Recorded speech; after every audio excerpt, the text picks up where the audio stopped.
Superman couldn't always fly. In his earliest days, he didn't soar through the sky. He hopped from rooftop to rooftop like an overgrown track star in bright blue spandex, each leap more ridiculous than the last, while the world's cameras caught every gravity-defying bounce. He was the cosmic janitor, politely sweeping up debris from Earth's endless disasters, while pretending it was the most normal job in the world. And somehow, between cosmic cleanup duty and mild-mannered newsroom breaks, he still managed to field texts from Lois Lane that read, "Coffee or planetary meltdown first," because even the Man of Steel can't escape oat milk shortages, or the fact that the world is always live-streaming his every move.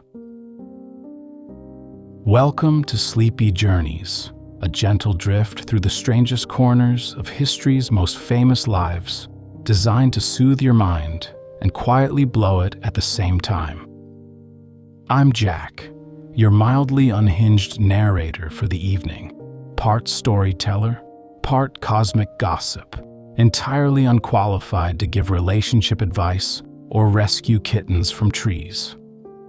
Each night, we wander through the small, peculiar routines of the world's biggest legends, the secret quirks, the quiet rituals, and the bits they never mention in the history books. So pull the covers high, let the candles flicker low, and allow the past and present to stumble in, half-dressed and slightly off-key. Just before we fully drift off, if you're enjoying Sleepy Journeys, tap follow or subscribe wherever you're listening, and let me know in the comments where in the world you're tuning in from and what time it is there. It's always fascinating to see who's sharing this gentle lullaby across the globe. Now, take a deep breath, feel the tension of the day slip away, and join me for one extraordinary, utterly ordinary day in the life of Superman, a day that begins with the hush of dawn and ends with the soft echo of dreams. The first light of dawn slipped through the cracks of Metropolis, painting the city in a pale, sleepy glow. Superman stirred at the gentle rustle of early traffic, the faint rhythm of a world already awake. His ears could hear it all, the low murmur of milk trucks, the creak of old buildings stretching their bones, and the quiet sigh of a planet exhaling the last dreams of the night. For most of us, mornings begin with an alarm clock. For Superman, it was the gentle tug of gravity, the soft pulse of the Earth's rotation. He rose without effort, slipping from dreams of red Kryptonian skies into the calm, familiar comfort of a Smallville sunrise, half remembered from long ago. Kansas was never far from his mind. Even in a city of steel and neon, he felt that small-town hush, the kind of stillness that only comes from miles of wheat fields and the slow patience of tractors. He remembered when his greatest leap was across the barn roof, a boy still learning that gravity didn't care about capes or promises. Beside him, Lois Lane shifted under the covers, hair a sleep-tousled halo around her face. She cracked one eye open, squinting in the pale light, and offered a sleepy smile. "Planetary meltdown or breakfast first," she murmured, her voice warm and amused. Even half asleep, she had a way of cutting through the endless swirl of cosmic worries with a single dry question. Superman grinned, still lying beside her, and pressed a quick kiss to her forehead, feeling the familiar warmth of home settle around them both. Only then did he slip out of bed, padding quietly to the bathroom, the weight of the day's coming tasks humming in his mind. He didn't need a shower, not really, but he took one anyway, relishing the warm water on skin that could withstand an inferno. He had the power to evaporate oceans, But he liked the feel of a simple shower, the honest pleasure of warm water and soap. These small rituals mattered, grounding him in the quiet heartbeat of a shared home. Breakfast was the same kind of comfort: eggs, toast, and a pot of coffee, all prepared with a gentle, practiced ease. The eggs cooked sunny side up in an instant, a flicker of heat vision turning raw yolks to a perfect golden glow. Toast crisped just right with a quick breath of supercooled air, then a warm exhale to finish. The coffee. He ground the beans with the softest squeeze of his hand, enough to keep them from turning to dust, and let the smell of roasted warmth fill the kitchen. Jonathan, now 17 and all elbows and teenage impatience, appeared at the table with his phone in hand and a half-awake scowl that said he'd rather be in bed. He slumped into his chair with the quiet grace of a young man who could sleep through an alien invasion, but still made it to breakfast on time. He offered a gruff "morning" without looking up, thumbs tapping out a text to friends who didn't have to juggle superpowers and high school deadlines. Superman smiled at his son's surly routine, equal parts boy and man, still figuring out how to live with both the weight of the family name and the petty dramas of teenage life. Lois reached over to ruffle Jonathan's hair, earning a soft groan and a reluctant smile. Even Superman, for all his strength, couldn't have asked for a better way to start the day. Outside, the city was waking. Taxis jostled for position. Office workers clutched paper cups. Street vendors set up for the morning rush. Superman watched it all, every face and footstep, feeling the familiar weight of responsibility settle on his shoulders like an old, comfortable coat. But inside this small apartment, the rhythm was simpler, softer: a cup of coffee, a surly teenager's sigh, and a quiet promise that even the world's biggest hero needed to be home in time for dinner. Superman stepped out into the cool dawn, the city below still rubbing sleep from its eyes. His cape brushed the rooftop like a quiet punctuation mark, a soft whisper in the early light. For Superman, the day always began with the small fixes, the kind of quiet heroics that never made the front page, but meant the world to the people rushing off to work or school. First, the cracked bridge support in the industrial district, a stress fracture, creeping through the concrete like an unwelcome guest. He sat down lightly, the hush of his landing softer than a breath, and ran his fingers along the steel. A tiny, careful pulse of heat vision sealed the crack, a nudge of super strength realigning the beams until they sang again with a solid promise of safety. No one noticed. They didn't need to. He preferred it that way. Next, a water main leak in a sleepy back alley, hissing like a rattlesnake at dawn. He crouched, listening to the rattle and groan of ancient iron beneath the pavement. A quick weld, a gentle hand to steady the pipe, and the city's plumbing exhaled in relief. Another quiet fix, another small act of care. Back at home, Lois was probably still in her robe, pacing the kitchen with a mug of coffee in one hand and her phone in the other. She'd have a running list of small errands for him later: oat milk for breakfast, cat litter for the neighbor's tabby. He always ended up rescuing from the fire escape. She never let him forget that the biggest hero in the world still had to pick up groceries on the way home. Jonathan, 17 and always half a step ahead or behind the world, was probably buried in his phone at the table. He'd grumble if Superman was late for dinner, and he'd grumble even louder if his dad forgot to sign the school permission slip again, Even cosmic heroes weren't above the daily paperwork. These small tasks were the ones Superman liked best. The ones that reminded him of Kansas mornings, feeding the chickens, fixing a broken fence, the steady rhythm of small jobs that built a life. The city was bigger, noisier, but the work was the same. See what's broken, make it whole again.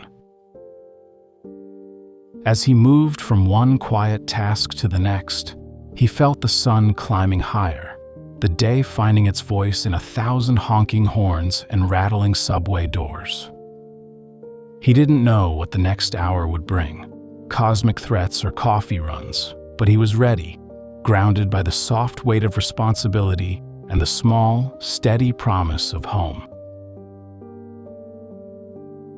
By midday, Superman was finally back at the Daily Planet, toggling from cosmic rescues to his other job as mild-mannered reporter, Clark Kent. In a world where he could stop meteors with a glance, writing about city council meetings was less of a calling and more of a side hustle, the kind that paid the mortgage, covered Jonathan's school fees, and kept oat milk in the fridge. Even Superman had bills to pay and groceries to haul up the elevator. The modern newsroom was a world of muted keyboard taps, Slack pings popping like popcorn, and the low glow of screens tracking everything from traffic snags to trending hashtags. The smell of ink had been replaced by the burnt hazelnut scent of endless lattes, each ordered with more ceremony than most first dates. Clark moved through it all with the calm of someone who'd seen bigger fires, literal and otherwise. His desk was a mess of digital clutter, half-finished stories open in too many browser tabs, an eternal loop of urgent emails, and the glow of a Slack status that had politely read "active all morning," thanks to a discreet mouse mover back home. Lois Lane, already deep in a pile of City Hall updates and half-written profiles, caught him sneaking back to his seat and arched an eyebrow. "Really, Clark? A mouse mover?" she teased, lips curved in that small, knowing smile. Clark just shrugged, because even Superman had to game the system some days. Lois, the calm center of the Daily Planet's storm, had a way of cutting through the noise with a look or a single dry remark. She shot him a glance across the bullpen, mouthed, "Oat milk." "Don't forget," and returned to her work with that gentle mix of amusement and exasperation he'd come to cherish. Jonathan had texted earlier, a half-hearted plea to skip out of gym class and meet friends for lunch instead. Clark had replied with a dry, fatherly, "We'll see," though his mind was still turning over the fact that he'd caught his son vaping last week and heard from a teacher that Jonathan's last essay read suspiciously, like it had been polished by an AI. Superman could stop runaway trains and calm alien invaders, but teenage curiosity was a trickier puzzle, one that required more patience and fewer heroics. For Superman, the world's biggest crises were always just a heartbeat away, but here in the modern newsroom, with its Slack threads, paperless edits, and coffee orders that came with loyalty points, life had a different rhythm. It was the side hustle that paid for the life he loved. And in its own quiet way, it kept him grounded in the small, daily joys that even the strongest among us need. The city's midday hustle was a steady thrum of traffic and half-finished conversations, 1,000 small dramas playing out at once. In the middle of it all, Superman ducked out for a rescue that, even from a distance, didn't feel quite right. A rooftop garden influencer, platinum blonde hair extensions glinting in the sun, lips plumped to a near-comic perfection, had accidentally locked herself out while filming a sponsored mindfulness moment. Her phone was propped up on a ring light, a wireless mic clipped to her designer hoodie, the skyline carefully curated behind her.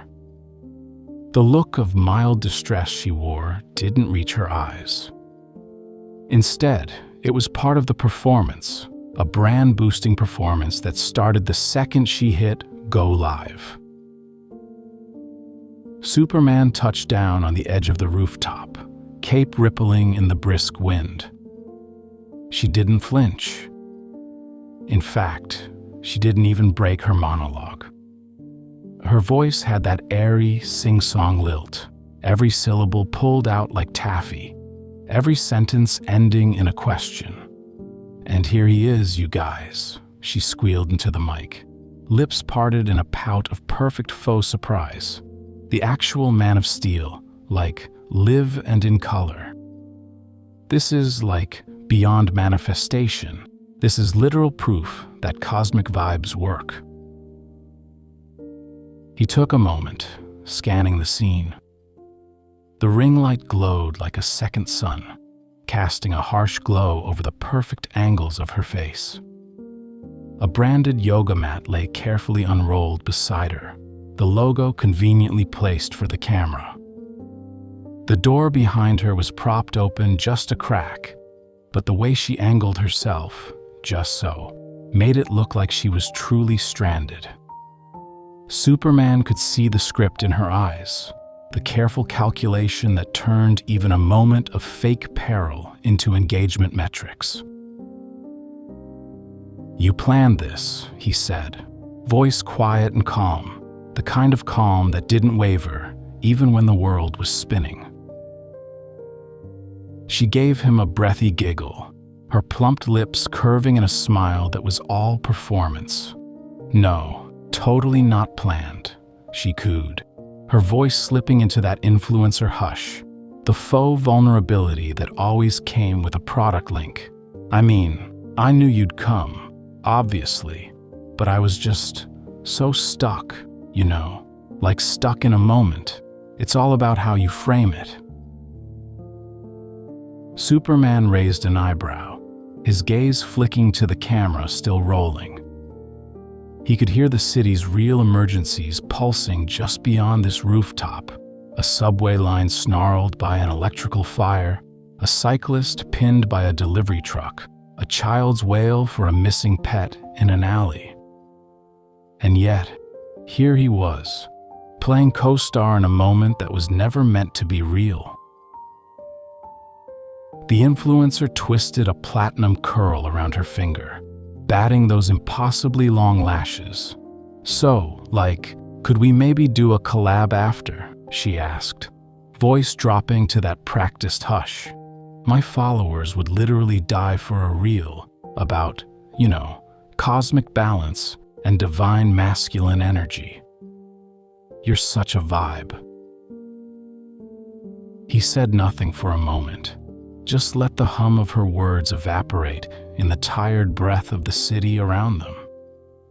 She was still talking, still angling for that perfect clip, the perfect hook for her feed. "It's just like we're all trying to find our flow, she babbled. "And I feel like you're like the ultimate flow. It's such a moment." He stepped forward, his expression unreadable, and lifted her easily. No ceremony, no theatrics.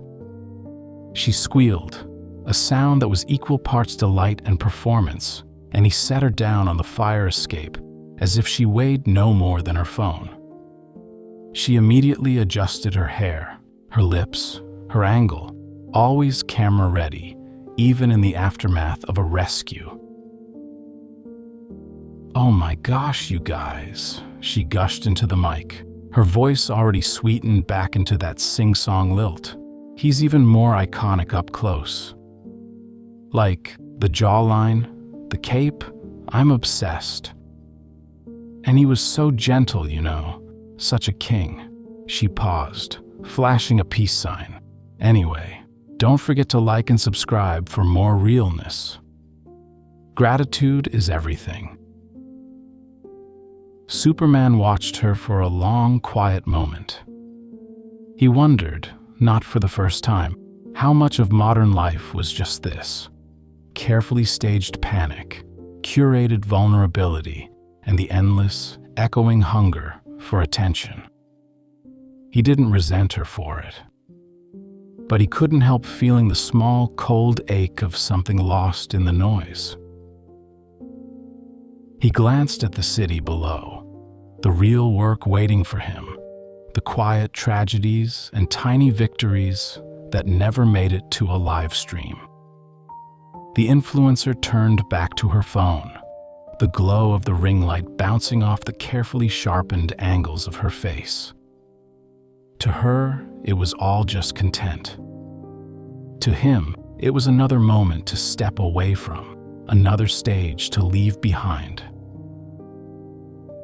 He launched skyward, the city's laughter and car horns rising up to meet him. The influencer's voice followed him for a few moments, still breathless, still bright, but already forgotten. Because in the end, he knew there were real rescues waiting in the quiet, dark corners of Metropolis. And those were the moments he would always choose, no matter how many ring lights tried to catch him in their glow. Yet even as he left the rooftop behind, he knew the glow of those ring lights would follow him, not as flashbulbs, but as endless scrolls of mentions and tags. The world's fascination didn't end when the camera stopped rolling. If anything, it grew louder. Each like, each repost, another small echo of a city that couldn't stop dreaming about the man who watched over them all. Online, Superman's name was a constant chorus. Hashtags bloomed like neon flowers, lob Man of Steel goals, Superman sighting, he could save me anytime. Every rescue was re-edited and set to music. Every quiet moment turned into a bright, breathless reel. Some of it was sweet, a city's gentle affection for the man who caught them when they fell. But some of it was stranger.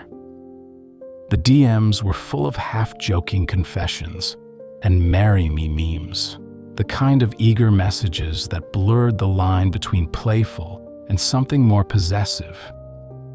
He never answered them, but he saw them, the ways people turned him into an icon, a fantasy, a bright dream in a world that didn't always know how to hope.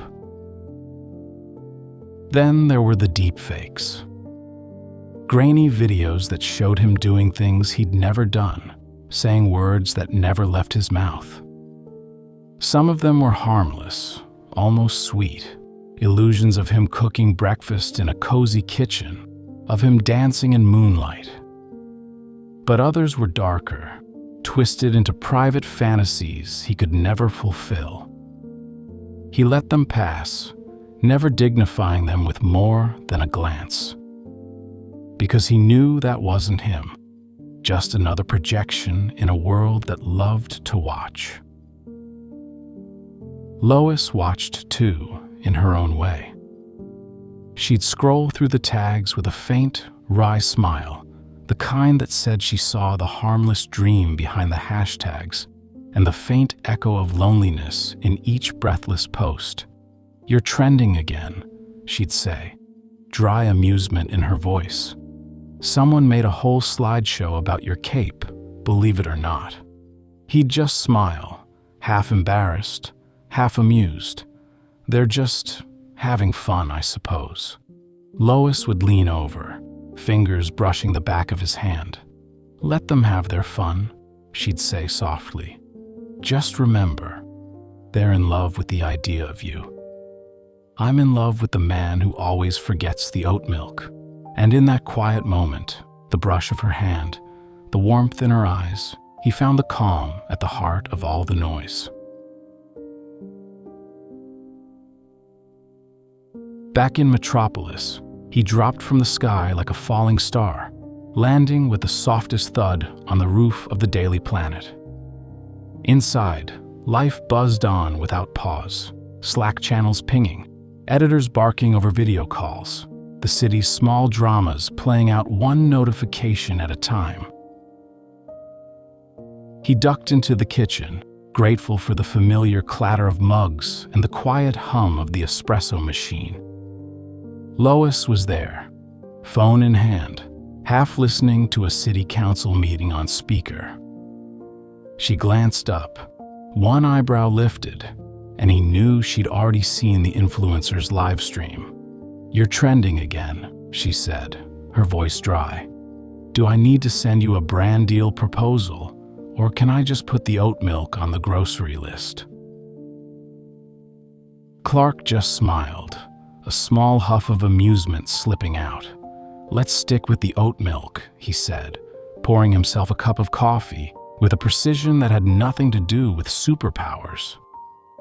Lois's laughter was a quiet comfort, a reminder that even cosmic errands couldn't pull him too far from the life they'd built together. Jonathan's text pinged on his phone, an update about a school project that had him toggling between genuine interest and teenage apathy. Clark tapped out a quick reply, gently steering him back on track.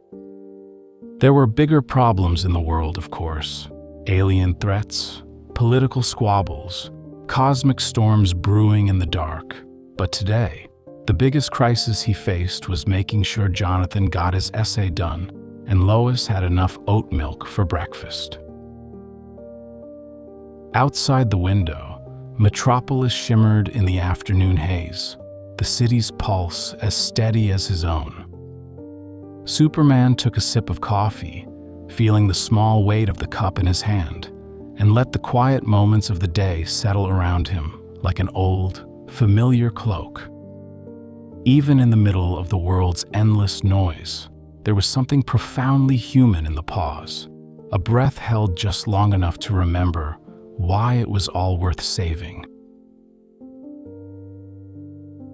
The city was buzzing in that high noon way, the heat of the day shimmering on glass towers, when Superman got the call, an emergency broadcast cutting through every frequency and phone screen in the city. Orion Thorne was back, and this time, he wasn't just pitching his next billion-dollar idea. He was demanding the world listen. Thorne stood atop his tower, the tallest in Metropolis, a silver spire that gleamed like a blade in the sun. His voice echoed across every social feed, every news ticker, the calm, rehearsed cadence of a man who'd spent too long in boardrooms and not nearly enough time in the real world. "People of America," he said, his smile as cold as the glint in his eyes. "It's time to rebuild, to make this country pure. Pure, a powerful, unwielding, ruthless empire. And why stop there? Canada, Mexico, the Arctic, they're already on my radar.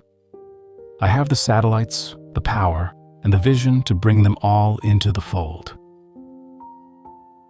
He wore an exoskeleton suit that hummed with quiet menace, its sleek, carbon-black frame hugging his limbs like an armored predator.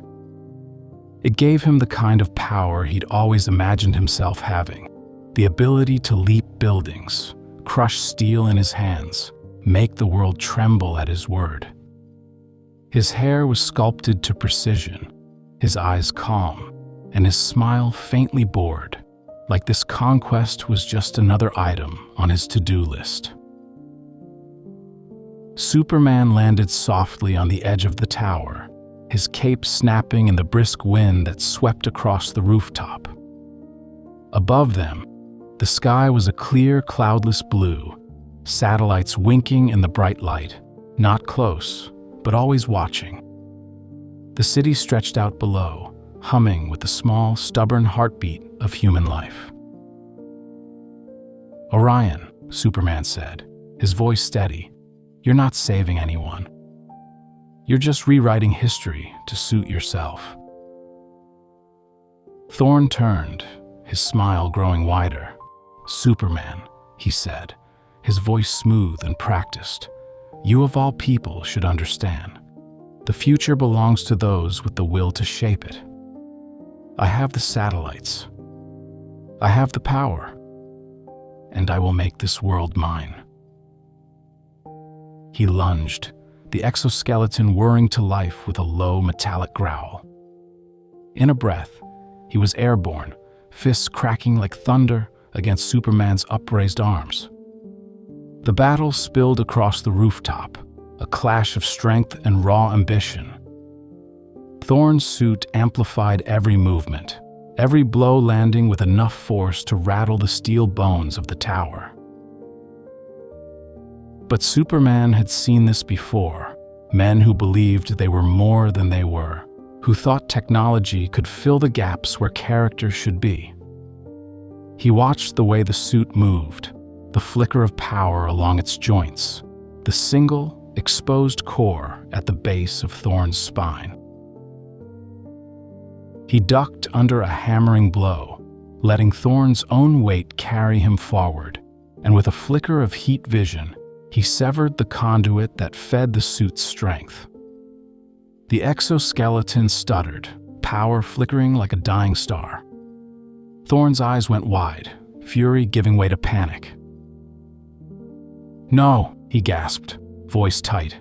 "I am the future." Superman's voice was quiet, calm, the voice of the farm boy he'd always been. "The future doesn't belong to one man, Orion. Not you, not me." With a final effortless pull, he tore the power pack free. The suit went limp around Thorne's body, the arrogant mask slipping as the world's breathless hush returned. The satellites above blinked harmlessly, their silent vigil undisturbed. Superman held Thorne's collar as he steadied him, the city's quiet roar rising up around them like an unbreakable promise. "You can dream your big dreams," he said softly, "but you don't get to steal the future from everyone else." Thorne's eyes were bright with fury, his breath ragged, but his voice was still steady, the practiced calm of a man who thought influence was eternal. "You think this ends with me in handcuffs?" he sneered. "I have friends in places you can't even see. You think you've won, but you haven't heard the last of me, Superman. Not by a long shot."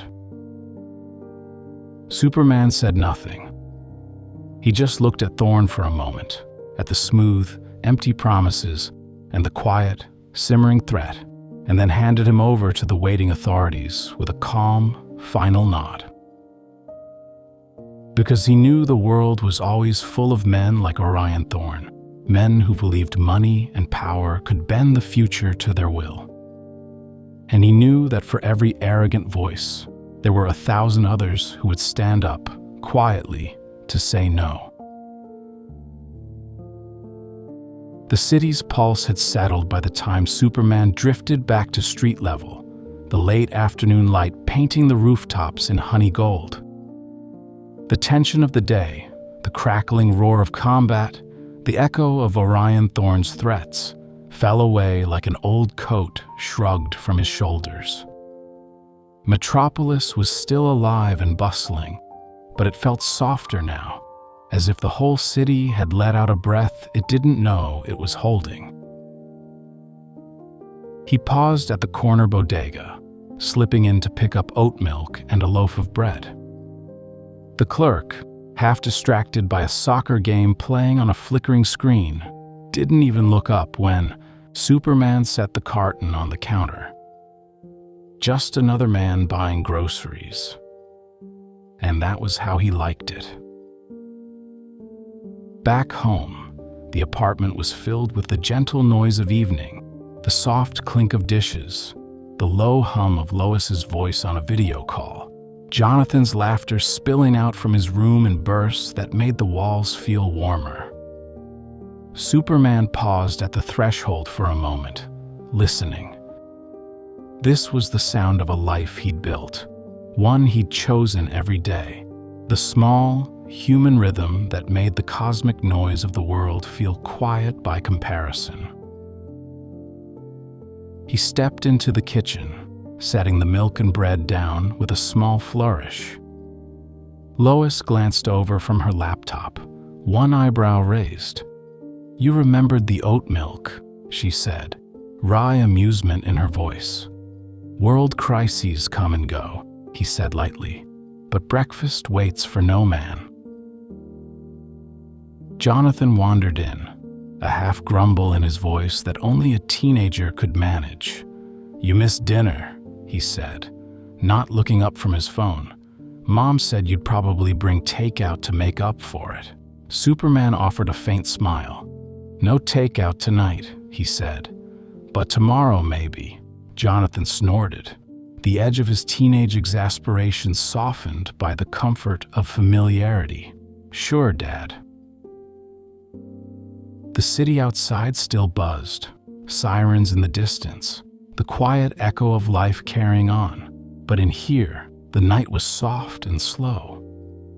Superman settled into a chair, the weight of the day slipping away like shadows at dusk. The fight with Thorne was already receding into the background, just another moment in the long, patient work of keeping the world whole. He let the quiet settle around him, the warmth of home a gentle balm against the cold ambitions of men like Orion Thorne. Because in the end, it wasn't the satellites or the speeches or the power suits that would outlast the night.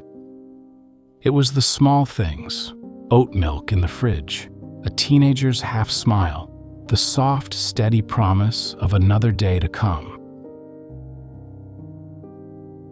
As the sun slipped behind the city's tall shoulders, Metropolis took on a different kind of light.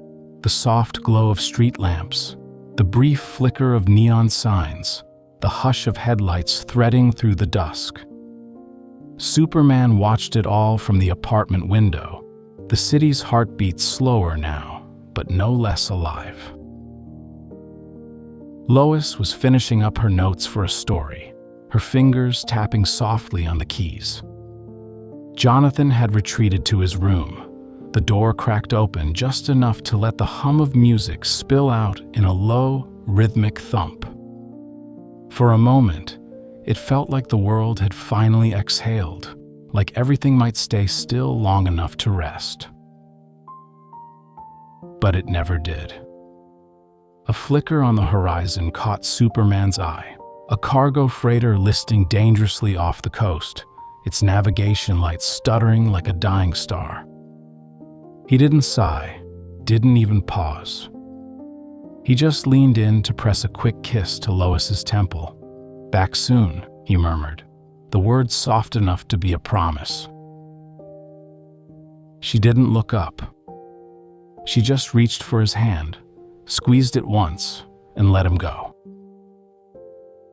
The flight out to the harbor was fast and silent.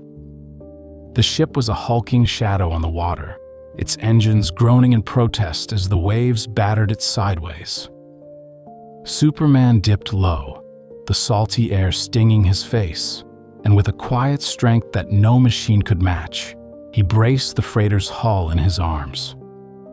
Metal shrieked in protest, but he held steady, guiding the listing ship back to an even keel. The crew, wide-eyed and breathless, scrambled to secure their cargo as the freighter steadied. Superman gave them a brief nod, then launched skyward again, the echo of their relieved cheers fading into the night. By the time he returned home, the city was fully wrapped in darkness, the comforting glow of street lamps casting soft pools of light on the pavement. He stepped back through the door just as Jonathan emerged from his room, his face lit by the flicker of a video on his phone. "Everything okay?" the teenager asked, not quite casual, but trying.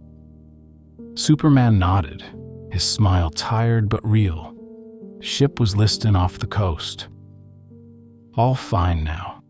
Jonathan rolled his eyes, but there was relief in the line of his shoulders. Yeah, okay. I'll tell Mom you didn't just go out for oat milk again. Lois was already at the doorway, her phone set aside, her eyes soft. You never really stop, do you? She murmured. He stepped closer, folding her into his arms with a quiet ease. Someone's always got to keep an eye on things, he said. She tilted her head up, a smile ghosting across her lips. And someone's always got to keep an eye on you.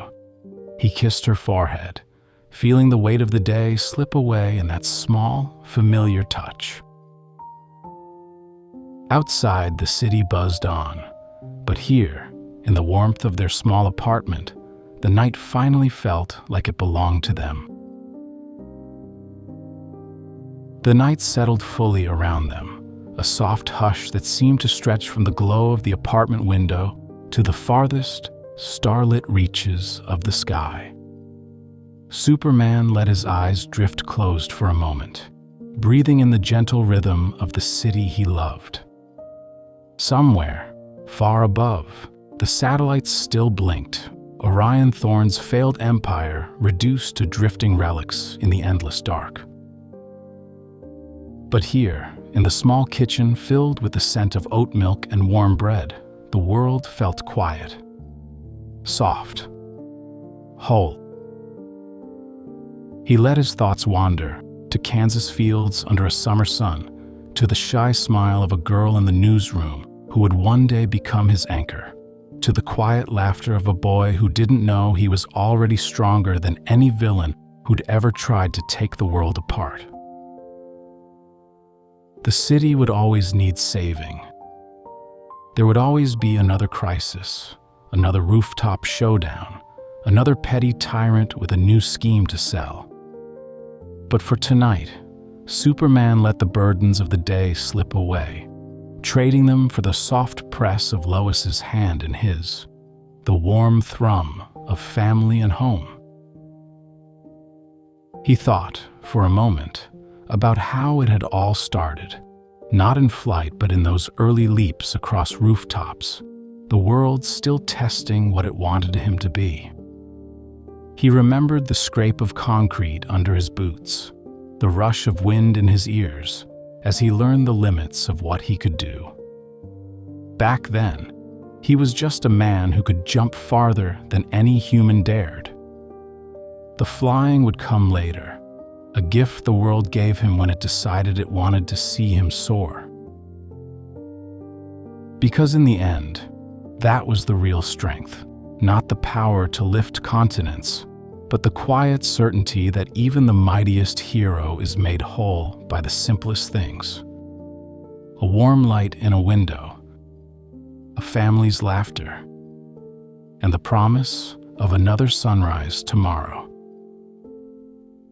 Thank you for joining me on tonight's journey. I hope it brought you a little peace, a little wonder, and a little closer to rest. Until next time, sweet dreams.